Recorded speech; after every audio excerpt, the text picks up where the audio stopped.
Well, hello everybody. Welcome to P.B.M. Money. Today I want to talk about the first meeting I had with my new student. And for those of you that don't know, I teach a little bit about financing on my time for free to people that are truly interested and dedicated to their finances. And I met this young man where I work. And when I say young, he's 22 years old. He's a young man. But he's got the wherewithal to understand that he doesn't know what he doesn't know. And I'm going to help him get there. So we have been talking at work for a while. And I finally, one of my rules when I teach is we meet outside of, we meet in neutral territory. And it's usually, we usually go to breakfast and the ministry pays because this is ministry work. So today, or the day that we met, actually, I had some talking points. I wanted to just talk with him about some of the choices he's going to be encountering in a year or two, depending on how aggressive he wants to be with his savings. And that is investment property and a mutual fund of some type, stock fund. Now he lives in the city, he's a country boy, and he wants to live in a country. And I kept trying to explain to him that's fine, but that doesn't mean that's where you have to live all the time. The money is made in the city when it comes to rental property. And so I went through that and I explained the differences in the rents and the lending, the appreciation. I went through all that with him and the cash flow. And I think he understands. We also talked about the different ways to build wealth.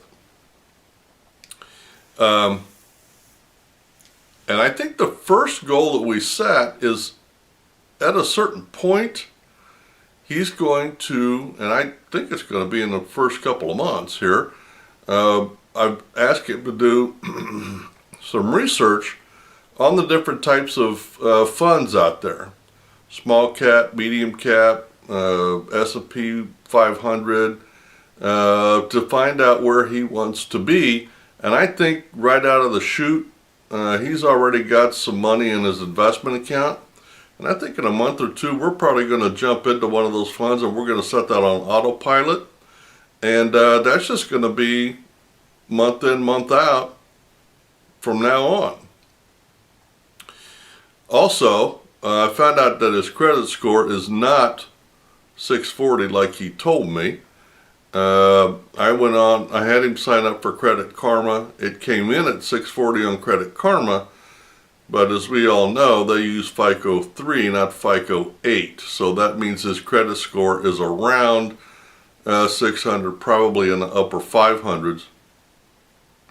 And I told him that if we're going to have an investment goal or strategy, we're going to have to get that credit score up to around $700 as quickly as possible. And we talked about some possibilities to do that. One was to put it on a transfer credit card, which is not an option because he didn't qualify. The second option would be to go to his credit union and get a personal loan to pay it off. I think the odds are 50-50 on a normal relationship. I would say probably not. But as I said, he lives in the country and the credit union is in the country, and he's done business with them for 4 or 5 years. There's, I'd say, 50-50 shot he gets it. If he gets it, and we could pay that credit card off, and then he could pay the credit union the money, that's going to help his credit rating real quick. And some of the other ways we're going to do that is I'm going to put all of his payments on auto pay. Also his investments on auto pay, that way I'm not relying on his actions until we can start building some good habits, because obviously he doesn't have good habits because his credit rating is not good. So some of the things, and I've covered a couple of these, some of the things that I asked him to do, I call them action points, was to sign up for Credit Karma so he can keep an eye on his credit rating. I asked him to put X amount of dollars into his investment account. and he gets paid every 2 weeks, and he's already put his first amount in. Secondly, he just bought a new car, so he's got a 30-day window where he doesn't have to make a payment of $350. So I told him to take that $350 and also put it into his investment account, and he'll do that next payday. I also asked him to make the investment into his emergency account automatic, so every month he doesn't have to do anything about it. That'll be on autopilot. I asked him to go talk to the credit union about the personal loan. He has not had an opportunity to do that because he's been working a lot at work. I understand that.